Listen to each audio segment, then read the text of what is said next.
winner of the New Jersey Press Association's Most Innovative Award.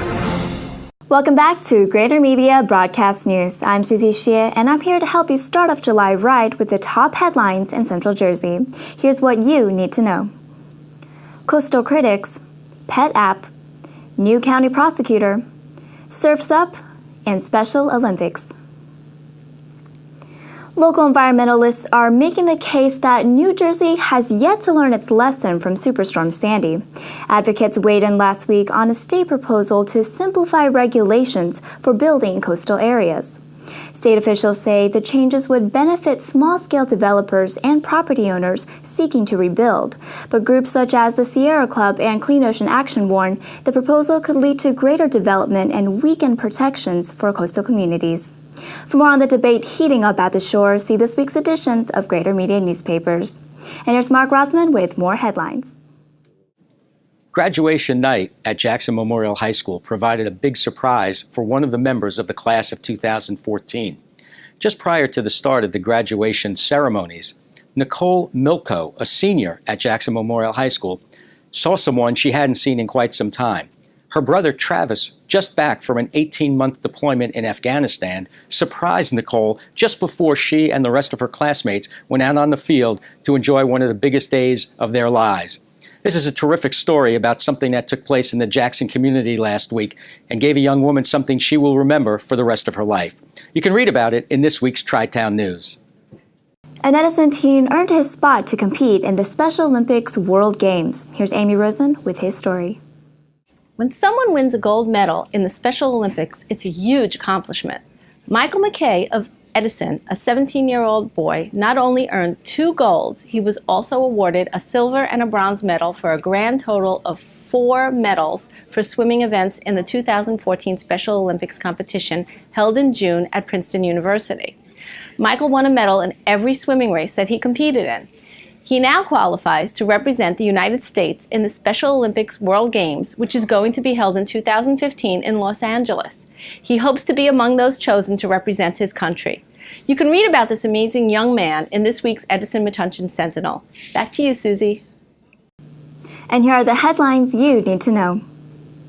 43 child care facilities are benefiting from more than $300,000 in state grants. The funds aim to cover subsidies to families whose child care was disrupted as a result of Superstorm Sandy. Andrew Carey was sworn in to serve a 5-year term as Middlesex County prosecutor last week. He had served more than a year as the acting prosecutor. The ASPCA has developed a smartphone app to help pet owners find their lost animals. The app offers step-by-step instructions on how to best search for a lost pet and create a digital flyer. Approximately $8 million in funds from the National Park Service will make its way into New Jersey. The funds will be used to rehabilitate and restore historic properties damaged by Sandy. For more on any of these stories, see your Greater Media newspaper today. And here's Tim Morris with some highlights from the local sports scene.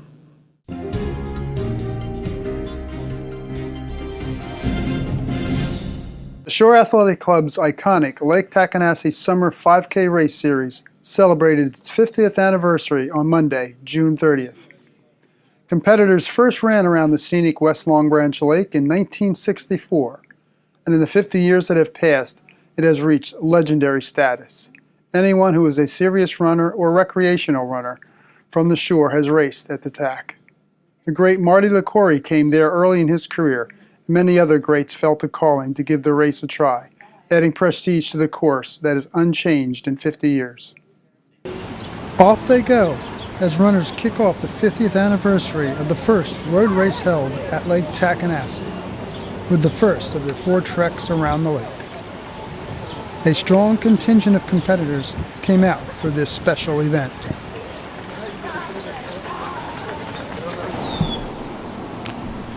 Along with circling the lake, the course takes runners over a bridge.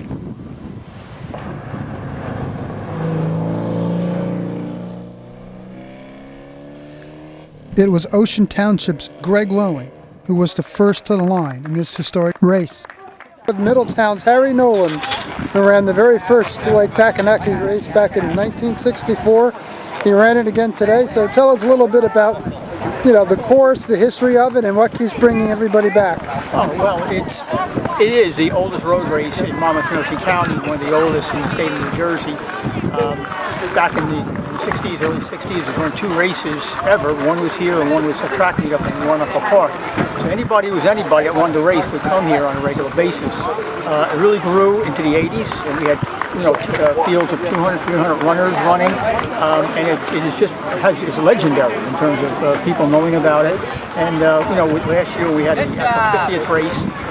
We had people come back that ran the 60s, the 70s, the 80s, all the way up to the 21st century. And it's just a lot of camaraderie, old memories, and the course stays the same. It hasn't changed. It's, it feels today like I'm back in the early 60s. It's just basically the same type of environment. And by the way, Harry holds the record with 139 wins over the years. Yeah. Congratulations. While the race series pass was being celebrated, Lake Tac's future was on display in the kids' 1,500-meter run. A whole new generation is being introduced to the uniqueness of Tackanassie. Tim Morris, Greater Media Newspapers. Surf's Up at the Jersey Shore. Here's Adam Ujalko on the unique culture surrounding New Jersey surfers. Now that summer has officially begun, it's not uncommon to see surfers paddling out amidst the waves. But surfing is far from just a seasonal activity. It's a lifestyle in itself. Built around respecting one another and the environment that makes the sport possible, surfing is an almost spiritual allure for the people who participate. No two surf breaks are the same, and they don't provide the same kind of waves. It is a unique sport in that respect, and a unique culture accompanies it. For more on the culture of the New Jersey surfer, check out this week's cover story. July 4th weekend is upon us, and it'll be gone before we know it. But what if you're still in the mood for some summer festivities? Well, good thing you have the freedom to choose. Here's Taylor Lear on Freedom Fest. Rides, food, and family fun will be the scene in Upper Freehold next week. Freedom Fest will be held from July 8th to July 13th at the Horse Park of New Jersey. The event will feature live music with an exclusive performance by 90s rock band Gin Blossoms on July 13th. Other attractions include pony rides, a magician show, a petting zoo, and more than 30 amusement rides. There will also be a visit from Robinson's Racing Pigs and the Ives Brothers Wall of Death, which features stunts performed by Daredevil riders. For more information, visit www.freedomfeststatefair.com. For more in-depth coverage and additional stories, see this week's editions of Greater Media Newspapers. You can also like us on Facebook.com/Greater Media Broadcast News. I'm Susie Shea. See you next time.